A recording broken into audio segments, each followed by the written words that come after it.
This is the Sprinter Mom with Lashes On podcast. All right, here we are, Sprinter Mom with Lashes On. We are in Rocky Point at our favorite location, Las Palmas. Originally, a few years ago, we came to Rocky Point and we stayed at a rental that we actually got because we had hosted, we basically paid for a house for the One Mission to build. And so with that, we got a stay for the weekend through the auction at this house. And we were like, you know what? It was a great house. It was on the beach. It was lovely. The Saucedas came and joined us. And we were like, you know what? But we want to try out one of the resorts because we've heard great things about the resorts around here. So we went to Las Palmas. It was great, lovely, very pretty. We stayed up high. I thought we were going to die. I would not go out on the ledge. It was just scared me too bad. We made the kids stand tiles back. Yes. We had them count the tiles. Kids had to stand back. It was very scary. But we realized, we like driving over the border. We like being over here. However, that resort had so many rules. And so poor Priscilla and her family, she would pack all her kids' lunches. They would have to hike back up to the hotel room. Sorry, everyone, you're not allowed to order. And they would all walk up and get their sandwiches. And then an hour and a half later, they'd all come down after their lunch because you couldn't have any drinks or any food. And then we're like, you know what? We're a little more scrappy than that when we vacation. And so we found Las Palmas and we show up and we let our kids run free and we bring all the food and all the drinks we want out. And it's wonderful. Would you say yes? Yeah. Yes. How many times have you guys, if you could go through, tell us your name, how many children you have and how many times you've at least been to Mexico or over here on these kind of trips? Okay. Introduce yourself. I'm Andrea. I have 2 children, 12 and 10. I'm scared of Mexico, so I've only been 2 times. Yes. We're proud of you, Andrea. We're all glad Andrea came back. No one took me. No one took me. I'm Jessie. I have 2 daughters, a 13-year-old and 10-year-old. And I think we're on fingers and toes of how many times we've come to Mexico. It's so quick and easy. And so we've been here. Gosh, it's the best place to come. I'm Ashley. I have 4 plus kids. It changes, but 4 that are here and technically mine. And this is our 3rd time in Mexico and always with this crew. And the first time we drove across the border, I think my mom had a heart attack on our behalf. She was convinced we would not be coming back. And now I feel like we're pros and it's the best. Awesome. My name is Priscilla. I have 4 boys, 14, 12, 10, and almost 9. And we would come down to Mexico, Rocky Point, a few times with friends as a small child, which was super fun. They owned a home, so we got to crash in on them and then took a long pause. And then the centers reintroduced Rocky Point, and we love it. We've been here maybe 4 or 5 times with you guys. Always Villa 6. Villa 6. Villa we love 6. We're Villa 7. And we love the villas because I think there is a beautiful thing about going on, a vacation, but vacation with your kids is a trip. And you have responsibilities and you have to parent and feed them and all the things. However, I feel like when they're out and at the slides or on the beach and there's a few eyes on them, you can actually relax. And I think that's why this is one of my favorite places. So we have all done a mix of partying as adults and partying with our children. What is something as we travel together that you would love for your kids to see or learn as they watch our friendships and the time we spend together as families? This is so unfair. I have to go first every time. It doesn't have to go in order. Hey, Andrea, yeah. I think for me, it would be that. What was the question again? What do you want our kids to learn from watching us? Oh, okay. What I want my kids to learn from watching us. To because I always vacation just with family, not friends. And so I love that my kids are getting to see both, and that it's equally important to do it with not just with grandparents, but also with a friend group. And so they're seeing the different dynamics that each of us bring. Like each one of us parents so differently, and our kids respond so well to each other. So I think that's great, them seeing that type of thing. I don't know. It's great. Are we going down the line? I mean, go for it. Go for it. No, I love, I think in my growing up, like family was family, but I love that I feel like we're teaching our kids that family is who is a part of your life and who you do life with. So like, I love that we're teaching our kids, you're not defined by, who biology or blood, that it's, you find people with values that align with yours and you love them and serve them and they love you. And that's been my favorite thing, is my kids knowing that family is what you make of it. And you love your family, like your actual family, but then you have your chosen family, and that's really special too. I think to piggyback off that, it's funny because I think we do our day to day and have like these routines and all this normalness of life. And then, your kids look at you like you're crazy sometimes. And then I think when we come on vacation, they see that everybody's as crazy. And so I think for the girls, like they get to see all their aunts and uncles and just having a good time and loving on each other. They get to see that like we want to show them, hey, this is what, mom looks like and dad looks like, and this is how we are together. But then to see the other couples and other families have that too, I think we're just instilling that foundation in our kids, and we all do it together. But I think we all laugh and cry, and we are all just as wild and match each other. So I think it makes it so fun.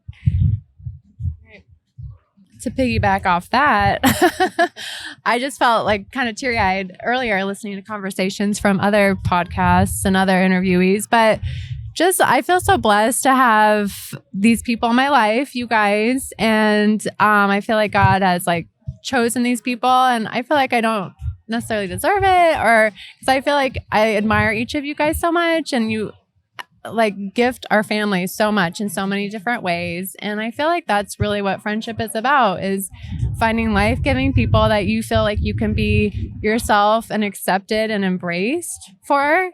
And then also just like I learned so much from each of you, and you guys are a gift to me. And I feel like society as a whole can look so broken, but then with this group, I'm like, these guys are awesome dads, every single one. These gals are awesome women. And to expose our kids to that is a huge, huge gift for me. So I'm thankful for you guys very much. We love you. Oh my goodness. That's a great one. No, I was going to say, to go with that, like I think when our kids get around each other and really get to be kids, and it's so funny because I mean, your son is one of the older ones. What is he, 14? Yeah. And like, and then all the way down to 2 or whatever it may be. And they all intermix and blend and dance together and party. Or I'm watching this morning as Costin, Ricardo, Jackson, and what other kid, they're all going down the slide together. And it's like, you look at them and you would think at school, you're not in the same grades. You are not in the same friend groups, but you party together and go on the slides together and laugh. And like, it's like, no one has any care in the world. And it's so fun to watch the kids do that. That's my favorite. Okay. Now, as moms, what is a parenting hack as you come on a trip? What are how long does it take you to put all the crap together? But what is a hack that you use when you go on trips with your kids? You don't want to go first? I actually can. I love all right, packing. go for it. So I am an organizing freak. My mom makes fun of me. So I make a list for everything, and then you're all gonna die. I've been doing this since they were babies. Everybody gets a ziplock bag, a gallon one, and I put the day And then I put all of their clothes for that day inside there. So for this weekend, everybody has a Ziploc bag with the day of the week on it. And their underwear, their socks, their pants, and Andrea, their t-shirt. can you come over to my house and do this with my kids? Yeah, next trip? totally. No, I was going to say, I think there's a diagnosis for that. OCD. And my mom, I've been doing it since they were babies. And my mom and my sister, because we lived in California, would just die when I would send them to Arizona. And they'd be like, look at her in her bag. Like, but it's to the point now that my kids they roll that way now. They're going to go to college and they're going to tell their friends. Everything they need. Yep. They're going to for have, that when they day. say, hey, we're going away for spring break, let me get my Ziploc bags ready. Yep. The tree huggers would hate you. The hippies would hate you. Yes, the hippies would hate me. Did not learn that in college, clearly. Oh gosh, my hack to get ready for vacation is I married an amazing husband who does all the packing. Shout out That to is the ultimate hack. Yes, he does all the packing for all the kids. The only thing I have to do is last minute grab my stuff and that's it. I will say I do last minute though. Grab a trash bag, throw all the dirty clothes at the end in a trash bag. Don't forget it. That way all the beach and the sand and all the smelly things just go in those lovely scented trash bags and make it home for Mike to do the laundry when we get home. So that's my hack. Marry a great husband. I don't even understand the words coming out of your mouth when you say your husband packs for everyone. I don't understand that. No, mine is, I'm the opposite. Mine is like, okay, I pack for my husband because that's like his one. I swear it's like a love language for him that I pack for trips. Like he appreciates it so much and it's not a gifting he has.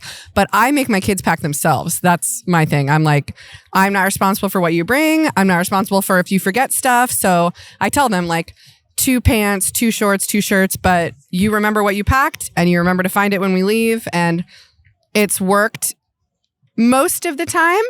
We've gotten places and like one kid has no underwear or one kid brought all winter clothes and it's the dead of summer, but they learn. True, yeah. So like my husband does not pack and I am determined all my kids when they grow up, they will pack. Like you will know how to pack for a trip. I love that. Pack lots of snacks and alcohol. Love it. Cheers to that, Priscilla.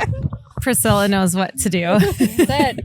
Your kids also show up in pajamas, Yep. but you know what? They're here. They've arrived. The one thing I have realized too, every time we come home from a trip, I'm like, why? Why did I pack all these extra nice clothes? They're literally in bathing suits all day long. No one needs an outfit. It is what it is. Okay, funny question. Adults and kids. Out of our adult friends, who would be one that would go missing in Mexico? And Allison. out of all of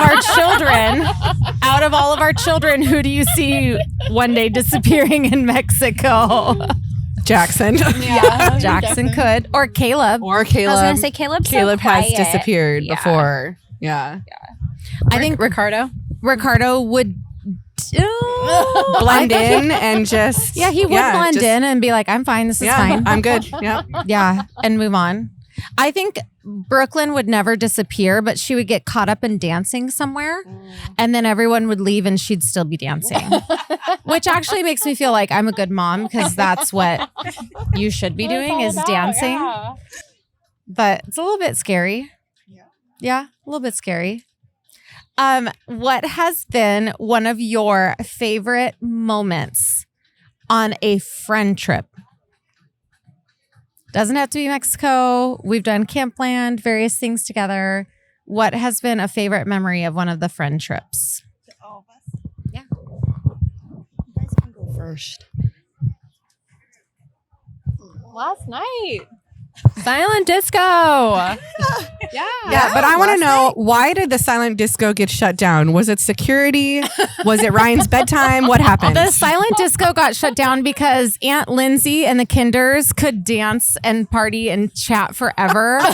And so while Aunt Lindsay is chatting with her red wine, the Kinders are dancing with the kids. Ryan shut it down. It was Ryan's bedtime.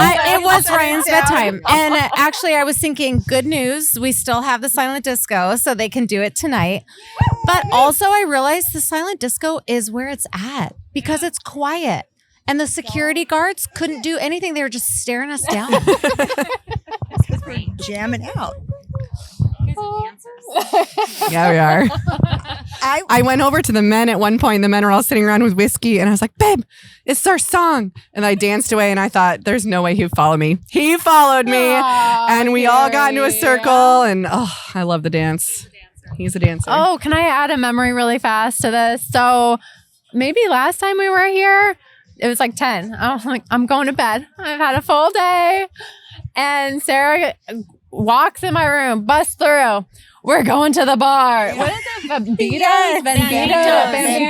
Banditos. You rallied. I said, Sarah, no. 100% no. I'm in my pajamas. She's like, just wear your pajamas. They're matching. The boys wear them. It's fine. I said, okay. So I went to Banditos in my leopard pajamas. Yeah, you did. Yes, you did. And guess who stayed the longest? This one, Ashley and Gary. They're the dancers. guys danced, They're but the not And then dancers, the next Brian and morning, Sarah. didn't remember a damn thing. No, Ryan and Sarah snuck out. They got everybody to Banditos. We took everyone out to dance, and then Ryan was tired. And I was like, if I don't go back with my husband, he'll be very annoyed with me. So then we snuck out. So we put you out in your PJs, and then we went home and went to bed. We're ralliers. Well, we rally people, and then we go to bed. Do you have a favorite memory, Jesse? Oh, I think all of them. I think right now, like all the guys and the kids are at the beach and the guys are playing spike ball and kids are running around. And it's probably my favorite because usually what happens is guys are getting so competitive and crazy with each other. Us moms are literally doing what we're doing right now, just hanging out, talking, enjoying each other. And then we get to sit back and we're watching all of our kids just go back from the slides to the beach. And I think it's that, just watching our kids not have the stress of the world, and we don't either. Like, we just get to sit and enjoy. And I think that's my favorite part of vacation, is having an amazing group of women, amazing husbands and kids, and just enjoying life. And it's really special to see the older kids take care of the younger kids, like all on their own. No one's asking them. Like, my Grace is 6 and so shy, and the only reason that she comes out of her shell and is like her little flowery dancy self is because of your daughter, and like, you know, they take the time to like hang out with a 6-year-old, and that's really special. Yeah, that reminds me, last night, actually, I told Jesse this, but so the kids were all dancing outside and they all have the headphones on. So it's totally quiet, but Brooklyn is shouting out all the words. And it was the 1 hop this time, 2 hops, let's go, you know, hands on your hips, hands on your knees, hands on your knees. So Brooklyn is shouting it and all the kids are following. Yes. And Gavin started making fun of Brooklyn for like shouting out the music or whatever. Costin was sitting there and Costin looked over at Gavin and said, "No, she's just being a leader." And I was like, I know. I told Ryan, I'm like, I literally could have cried myself to sleep. It was so sweet. But I'm like, for another kid to recognize that in her and stand up for her, and he's not a brother. But I was like, no, she's just being a leader. And I was like, that is right. She is a leader. Because he's going to marry her one day. I have the album.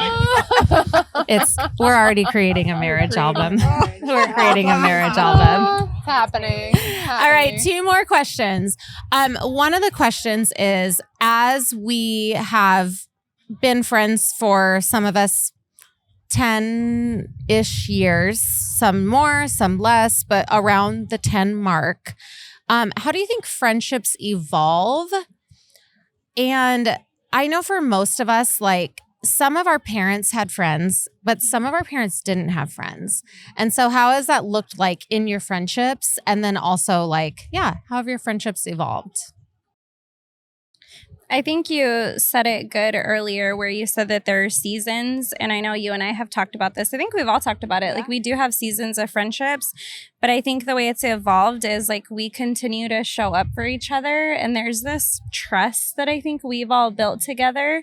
And just knowing like the people who have my back, no matter what is going on in their lives or mine, and just watching the continuous showing up. I think that's how it evolves is like you have your friends you can have fun with, but this group, like we just keep showing up for each other and it doesn't stop no matter what. And I think that's valuable.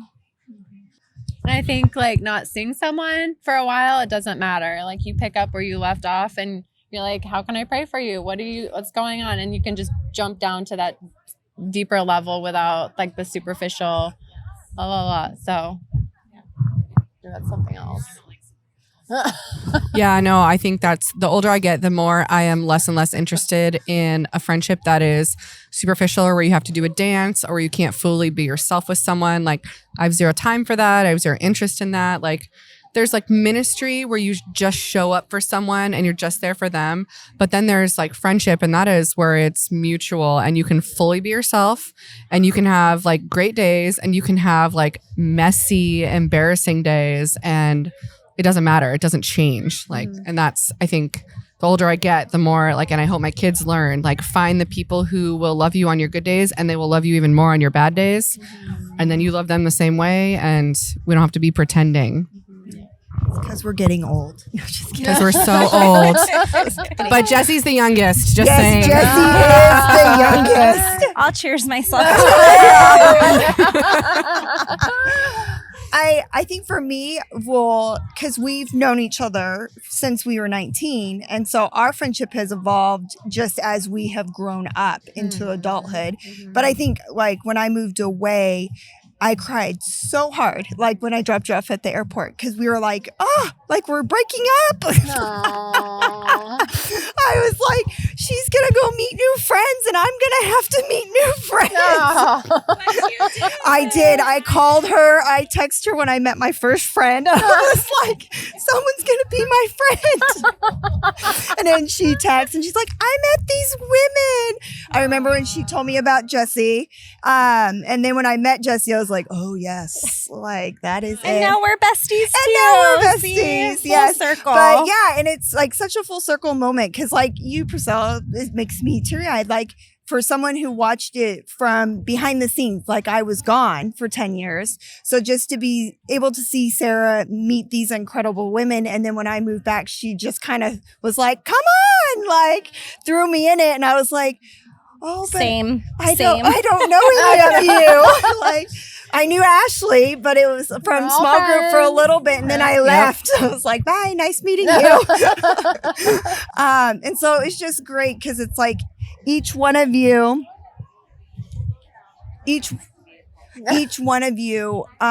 like you said, brings something to the table. Like it's been such a blessing. And then I think as we're getting older, we're just it's making us realize like what kind of friendships we want. And this is what I want, like that we can sit, talk about anything and it stays. Like I feel safe.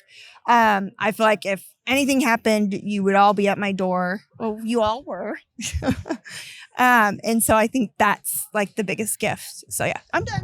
And making being intentional, because like time can go so fast, and being like we're getting together, we're making a trip, like it's not on the calendar, it doesn't happen. So that's my hugest thing I'm working on and helps me with staying up to date with friendships. I actually, listening to some of the other girls talk about having teenagers, I'm like, you forget that our kids are getting older. And so 4 of us kind of have bigger-ish kids. And as we near, we're almost in, well, you're in high school. And Next fall. we're near in the fall. Not yet. Joey's not in high school yet? They're the same. Oh, okay. So 1, 2, 3 of us have kids going into high school in the fall. And then a bunch of us have kids that follow. But it's like, I don't know how anyone could do it without having someone to talk to about, or like, that's scary. Because you can't rely on your experience at that age or your parents' wisdom, because this is not the world we grew up in. There's almost nothing the same. Like I was asking Jesse just this morning on the beach about what are you doing about social media? What are you doing about cell phones? Like my kids are younger than your kids, like, you know, and trying to figure it out because it's all so different and so pervasive now. So, yeah. Which is why I think you need friends, because I know we have our parents and our parents are our biggest supporters and great for babysitting and all the help and all that. But they parented in a different era. And now we are parenting in this totally, and my mom will say it. She's like, Sarah, I've never done this before. This is crazy. Like social media, the way the news comes so fast, the pressures they have to deal with. When I was a kid, no one even had any idea what self-harm was. It was not even a thing. Or like, you know, body image or whatever it may be, because we weren't seeing that. And unless you were buying a magazine, you know, down the way of whatever it was, I wasn't even allowed to read Teen Bop magazines because my parents wouldn't even put that in front of me. Is Teen Bop a magazine? I think Teen Bop or something like that. It was like Kids Bop or Teen Bop. Or, remember like the little Teen Bop things? Oh yeah, But it was the middle poster. But right in my the mom middle. kept me away from all of it. And I was like so sheltered and so pissed. And now I'm like, oh, I will shelter all the things as much as I possibly can or talk through it. We talked about sheltering, but then also being able to go through it. And it's like, you don't want to have your kids so blind to it that then you can't walk them through it and other people are. So how do you do it surrounded with this group of women and friends, and you do it together and figure it out? And our first teenagers will take one for the team, because then you have younger ones we're to learning. follow. We're just apologizing We're to Jerry, like, learning. sorry, you're first. We're figuring it out on you. Exactly. Everyone else will be fine, but you'll be the Yes, you're the guinea pig. Yeah. So speaking of that, last question, and I will be a little vulnerable with this one because it's a touchy subject. From my parents down, this is the first generation, at least in my family, that our kids have seen parents drinking and partying with the children. Like we're like in a group, we're out, we're at Mexico, we're on vacation, whatever it may be. There have been instances where my kids have seen me probably drink too much. And like, you know, we move on and we learn from it and whatnot. But in some sense, I always tell Ryan, I'm like, it's kind of nice to see a balance, because my parents never drank around us. And then like, so then when you find alcohol, you don't want your kids to go like full in, you know, but I'm like finding the balance of like, we can have drinks, but we're not sloppy. Like we're all pretty responsible. How do you try to balance that where you're like, I am having fun, but I'm still a parent? Like what are some things you either put in with your husband and say, hey, here's what we're doing? What's something in your mind? Like, how do you kind of work through that? And luckily our kids are getting a little older now. So you're like, listen, mom's going to bed. I need to go to bed. I'm sure you'll make it there at some point. Like, I'll see you in the morning. Like, how do you work through that? I think for Mike and I, we pick nights where it's like, oh, tonight's your night. Like you go have fun with the guys and have your whiskey. I'm going to have some drinks with the moms, but maybe I'll kind of hold back a little bit tonight. So that way you really get to let loose, enjoy yourself with the guys. And then I think the next day he'll tag me in and be like, okay, I'm good. I probably had a little too much last night. So now like you go on. I got the kids. I'll do these things. I might have a few beers, but you drink and have a good time. So I think we tag each other in, which is helpful. So we're not both. Yeah. I think with any vulnerable topic like this is just open conversation. Like with my boys, you know, I've definitely overdrank, you know, and they've seen that, or I don't feel well, or I'm tired the next day, and we just talk about it. I say, like with anything in moderation, you know, and you have to know yourself and be aware of genetics, whatever. And you know, I enjoy drinking, so they've kind of grown up with it. But I think, like anything, just talk it out and say, hey, alcohol can be a big thing for some people, not for others, and just be sensitive to it. And that would be my biggest thing, is being vulnerable, honest with them. Yeah, I don't know. I come from a family on both sides. My mom and my dad's side drank. Like my dad's side is Italian. Like I was given wine probably from the time I was 10 years old on Christmas dinner. Like not all the time, but like everyone was served. You know what I mean? And that's very Italian. Like I've been to Italy. Like I went to Italy very pregnant, 24 weeks pregnant, and they served me wine everywhere I went. Like it's just a different culture. On my mom's side, I don't know what culture it would be per se, except that they love to drink and party. Like I grew up with it. And so, it didn't warp my perception on it growing up and seeing my parents. Yeah. Yeah. So I don't know. I think it's one of those in today's world where we hyper focus on every little thing. Like I don't think our parents worried about what effect it would have on the kids. And because it wasn't going on social media. That's true. That's so true. So true. It's so true. So yeah. So I don't know. Like I think I agree. Like open conversation, but also I agree. Like, and this is how I was raised. But it's like, nope. There are things that adults are allowed to do. There are privileges that come with being an adult. And when you're an adult, we'll have adult conversations. But for now, like, this is a grown-up thing, and I don't know. But I will say also, I love what you were saying about tagging in, because like there has to be someone at all times who can be responsible in an emergency, and I've had that. Like my sister came over one day, Gary was on shift. He works 24-hour shifts. My sister and I were going to have like a whole day together, and we were in the spa and the kids were on this water slide and we're having like Bud Light Lime, like the classy girls we are, Bud Light Lime in the spa. And Caleb takes a weird turn off the water slide and cracks his head on the cement. And like, I heard it, and then he screamed, and it was like and there always has to be someone who can be like the parent. Yeah. Like on it. Right. And so I think that's the thing. It's like, you can't both be sloppy at the same time. Someone's got to be the person, So I literally wrapped his head in a beach towel. And both nurses. Yeah, we're both nurses. Yeah, for sure. Wrapped his head in a beach towel, and we go to urgent care, and I'm in my swimsuit. I show up in urgent care in my swimsuit. I think I pulled a pair of shorts on, and this like soaking wet kid with a blood coming out of the beach towel. Many stitches later, but yeah. I grew up with a Mexican family. Yes, I don't look Mexican. And so they drink. And then my dad is Mormon, so he does not drink. And so our house, like you, Sarah, did not have any alcohol in it until I turned 21. And that was a big deal because I'm the oldest. So I'm the guinea pig for my parents. And so I remember it was even a huge conversation between my parents because my mom was like, well, Andrea's 21 now. Like, I'm going to start drinking with her. And so it started I've been waiting for this day. I've been waiting for this day. I even remember we were in Hawaii and I ordered a lava float and my dad literally was like, so you're going to pay for that, right? And I was like, Dad, like, I'm not paying for my own drink. Like, my mom was like, stop it. Like, and so, but that he was being funny. It was like his dry sense of humor. And then my in-laws, they're like yours family where they always have wine. So that's what Chris grew up with. So he was total opposite of me.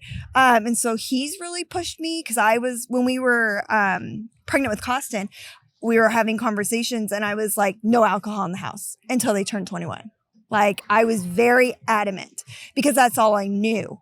And he was like, but yeah, but he called me out. Like, he called me out because he's like, what did you do when you went to college?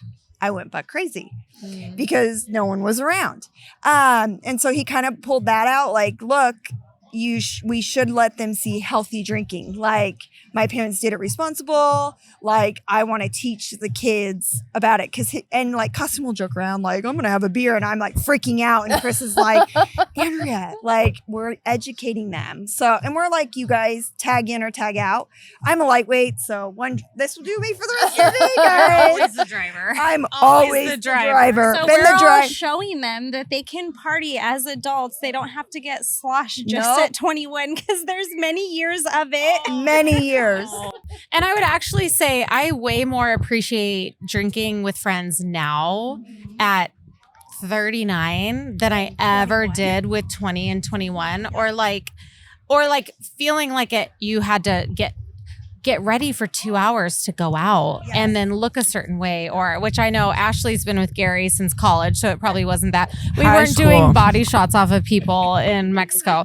Last year. I wish if I had told my 18, 19-year-old self, hey, guess what? It actually gets a lot better. This is not your prime time. Yeah. Your prime time comes later. And so And that would have been especially nice when to the know. kids get older, you Yes. get like more freedom, and you're like, I know what I'm doing in life, and it's fun, and Yeah. I know what I want, and you can go out and do it. Well, my best friends are all here. I could just die happy. Thank you for coming. We love you all. Let's not I don't die. want to be left in Mexico. Let's not die. Not here. Diabetes, maybe Ryan could pass if he needed to. If he needed to, he's got great life insurance. But we're all going to survive and raise our kids. Happy and 40th, Ryan.